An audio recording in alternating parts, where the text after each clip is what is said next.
Magandang hapon po sa inyong lahat. Ngayon po ay February 5, 2026, araw po ng Huwebes.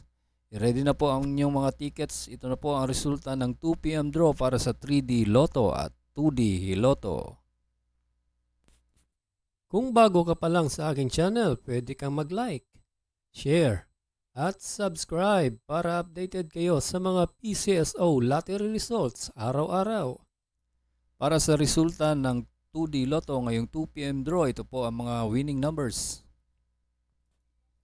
4 and 29 in exact order.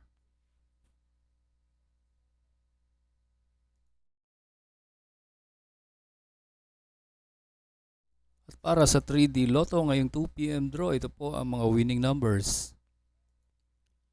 8, 3, and 2 in exact order.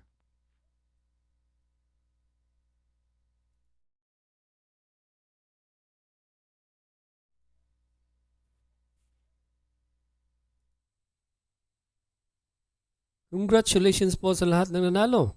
At kita-kits po tayo mamayang 5 p.m. draw. Thank you for watching. God bless us all.